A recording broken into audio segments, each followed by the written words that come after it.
अस्सलाम वालेकुम वरहमतुल्लाह। Dear students, उम्मीद है कि आप सभी खैर-ओ-फ़ियत से होंगे। हमने class 9th physics Urdu medium के लिहाज से स्टार्ट की हुई है। इसके लास्ट वीडियो में आप लोगों को ये पावर वाला टॉपिक करवा चुका हूँ। आज हम जो हमारे पास इसका लास्ट वाला टॉपिक है इस चैप्टर का, चैप्टर नंबर 5 का लास्ट वाला टॉपिक हमारे पास है 5.8 एफिशिएंसी। एफिशिएंसी आप लोग ये वैसे भी याद रखें तो हमारे पास क्या उसने लिखा हुआ है, कारआमद आउटपुट ओवर इनपुट।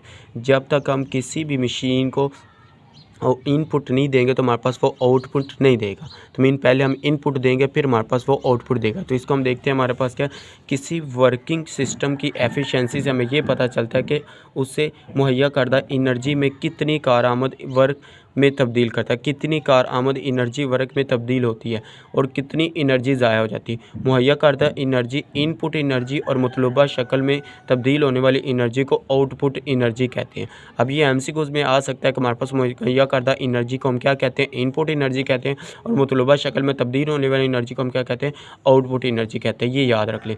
किसी सिस्टम की एफिशिएंसी की तारीफ ये हमारे पास है जी, तारीफ हमारे पास है 2 नंबर के लिहाज से मोस्ट इंपॉर्टेंट शॉर्ट क्वेश्चन है। कारआमद आउटपुट एनर्जी और कुल इनपुट एनर्जी की निस्बत किसी सिस्टम की एफिशिएंसी कहलाती है। वो कहता है कि हमारे पास रेशो है हमारे पास के आउटपुट ओवर इनपुट। ये याद रख ले, आउटपुट बटे इनपुट हमारे पास क्या है, ये हमारे पास इसकी निस्बत क्या है, हमारे पास निस्बत हम कहते हैं रेशो को। हमारे पास ये जो मैथ में पढ़ते आ रहे हैं हमारे पास क्या है, इसको हम रेशो कहते हैं। निस्बत हमारे पास क्या होती है, इनपुट एनर्जी होती है हमारे पास कि इनपुट आउटपुट ओवर इनपुट हमारे पास क्या होती है, एफिशिएंसी होती है। एफिशिएंसी को जो हमारे पास इसका सिंबल होता है इस तरह से एन लिखे और इसको नीचे ले हैं तो हमारे पास ये क्या है, ये एफिशिएंसी का हमारे पास सिंबल है। ये हमारे पास एफिशिएंसी, इसको हमारे पास एफिशिएंसी का फार्मूला हमारे पास क्या, कारआमद आउटपुट एनर्जी कुल बटे में हमारे पास क्या, कुल इनपुट एनर्जी। एफिशिएंसी अक्सर फ़ीसद की सूरत में बयान की जाती है, लिहाजा उसे 100% से ज़रब देते हैं। अब 100% हमारे पास क्या है, इधर हमारे पास क्या है कि परसेंटेज एफिशिएंसी हमारे पास क्या आ जाएगी, परसेंटेज हमारे पास एफिशिएंसी आ जाएगी, फ़ीसद एफिशिएंसी कारआमद आउटपुट एनर्जी ओवर कुल इनपुट एनर्जी ज़रब 100।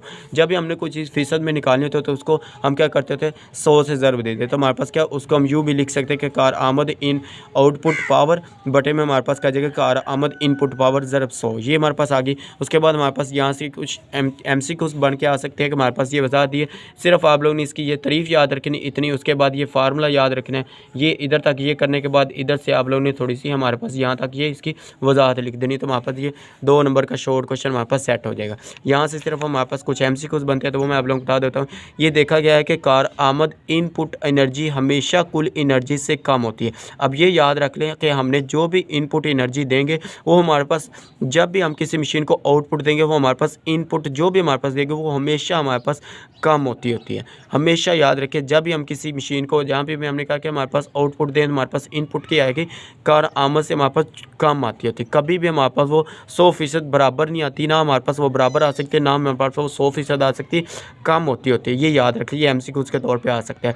किसी भी एनर्जी तबादले की सूरत में कुछ एनर्जी हरारत की शक्ल में ज़ाया हो जाती है। कोई ऐसी मशीन अभी तक ईजाद नहीं हुई जो तमाम इनपुट एनर्जी को कारआमद या मतलूबा आउटपुट एनर्जी में तब्दील कर दे। कोई भी ऐसी मशीन नहीं है कि अगर हम इसको आउटपुट दे रहे हैं तो हमारे पास 100% वो हमें इनपुट दे। वो हमेशा ही इनपुट से क्या होती है, कम होती है। ऊपर लिख दिया उसने बात। अभी इसीलिए कोई भी मशीन सिस्टम 100% एफिशिएंसी नहीं हो सकती, क्योंकि एनर्जी का ज़ाया होना नागज़ीर अमल है। हर सिस्टम के मुतहर्रिक हिस्सों में फ्रिक्शन की वजह से एनर्जी ज़ाया होती है और जो हरारत वगैरह की शक्ल में इर्द गिर्द के माहौल में मुंतशिर हो जाती है। लिहाजा एक मिसाली लगातार काम करने वाली मशीन नहीं बनाई जा सकती। ये हमारे पास नीचे बता रहे हैं। हमारे पास छोटा सा शॉर्ट क्वेश्चन के तौर पे आ सकता है कि हमारे पास लगातार एनर्जी पैदा करने वाली मशीन। पहले हम ऊपर एक हमारे पास इधर से एमसीक्यूज़ बन के आ सकते हैं। ये हमारे पास टेबल दिया है कि हमारे पास वो कहता है कि डीजल इंजन की हमारे पास ओस एफिशिएंसी फ़ीसद में बताया हमारे पास क्या होती है, 35 होती है। पेट्रोल इंजन की हमारे पास 25 होती है। इलेक्ट्रिक मोटर की हमारे पास 80 होती है। बाईसाइकिल हमारे पास 15 होती है। तो ये बाईसाइकिल वाली और डीजल इंजन वाली, ये आप लोग लास्ट और पहली दोनों अच्छी तरह से याद रखें। इनमें से एमसीक्यूज़ के तौर पूछा जा सकता है। अब ये हमारे पास नीचे हमारे पास आइडियल मशीन में हमारे पास कह रहा है कि आइडियल मशीन में अगर किसी को हम आउटपुट देते हैं तो हमारे पास वो कुल इनपुट एनर्जी के बराबर दे सकते हैं। अभी हमने नीचे पढ़ा कि हमारे पास कोई भी ऐसी मशीन आज़ाद नहीं हुई, लेकिन कहता है कि हमारे पास आइडियल मशीन एक ऐसी मशीन है कि इसमें आप देखिए ऐसी मशीन जिसकी कारआमद आउटपुट इसकी कुल इनपुट एनर्जी के बराबर, यानी इन एफिशिएंसी 100% हो या 100% हो या हमारे पास बराबर आ जाए, तो उसको हम क्या कहते हैं कि एक ऐसी हमारे पास पास आइडियल मशीन कहलाती है। तो ये शॉर्ट क्वेश्चन में भी आ सकता है, या हमारे पास MCQ के तौर पर पूछा जा सकता है। एफिशिएंसी हमारे पास आइडियल मशीन की एफिशिएंसी हमारे पास किसके बराबर आती है, कितनी आती है, हमारे पास 100% आती होती है। ये हमारे पास एनर्जी कुल इनपुट या हमारे पास आउटपुट के हमारे पास कुल आउटपुट इनपुट के बराबर आती है। ये हमारे पास शॉर्ट क्वेश्चन में आ सकती है, ये आप लोगों ने याद रखनी है। उसके बाद हमारे पास लास्ट वाला हमारे पास छोटा सा टॉपिक है, लगातार एनर्जी पैदा करने वाली मशीन क्या है। ये हमारे पास इस तरह से शॉर्ट क्वेश्चन बन सकता है। ये एक मफरूज़ी मशीन है। मफरूज़ी मशीन क्या है कि हमारे पास क्या एक फ़र्जी मशीन है जो बगैर किसी बैरूनी ज़रिए एनर्जी के लगातार काम कर सकती है, जो खर्च करदा एनर्जी से ज़्यादा एनर्जी पैदा कर सके बगैर किसी इनपुट के एनर्जी पैदा कर सके, जो कि नामुमकिन है। किसी भी सिस्टम में कुछ ना कुछ एनर्जी हमेशा इसके मुतहर्रिक हिस्सों में फ्रिक्शन या हवा की मज़ामत के ख़िलाफ़ काम करते हुए हरारत के तौर पर इर्द गिर्द के माहौल में मुंतशिर हो जाती है। लिहाजा कोई भी मशीन बगैर किसी बैरूनी एनर्जी सप्लाई के मुतवातर काम नहीं कर सकती। दरअसल ये एनर्जी कंजर्वेशन के असूल का मुंतकी नतीजा है। कहता है हमारे पास दरअसल ये हमारे पास क्या एनर्जी कंजर्वेशन के असूल के मुताबिक हमारे पास ये इसका नतीजा ये है कि हमारे पास ये लगातार करने वाली पैदा करने वाली हमारे पास मशीन है। तो कि एक लगातार करने वाली मशीन बनाना नामुमकिन है। तो हमारे पास क्या कहता है कि एक लगातार काम करने वाली मशीन बनाना नामुमकिन है। यहाँ से लेके जहाँ तक हमारे पास ये शॉर्ट क्वेश्चन में पूछा जा सकता है कि लगातार एनर्जी पैदा करने वाली मशीन क्या है। ये इतना ज़्यादा इंपॉर्टेंट नहीं है, लेकिन इन्फॉर्मेटिव है हमारे पास कि इसमें से हमारे पास शॉर्ट क्वेश्चन पूछा भी जा सकता है, हमारे पास नहीं पूछा जा सकता।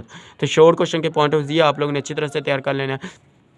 तो ये था हमारे पास 5वां चैप्टर हमारे पास ये कंप्लीट हो चुका है। उम्मीद है कि आप लोगों को वीडियो अच्छी लगी। अगर वीडियो अच्छी लगे तो लाइक करें, शेयर करें, अपने दोस्तों के साथ इसका लिंक शेयर करें ताकि उनका भी फ़ायदा हो सके। और जिन स्टूडेंट्स ने अभी तक चैनल को सब्सक्राइब नहीं किया वो चैनल को ज़रूर सब्सक्राइब कर लें और वीडियो को लाइक और शेयर कर दें। ओके, अल्लाह हाफिज़, थैंक यू।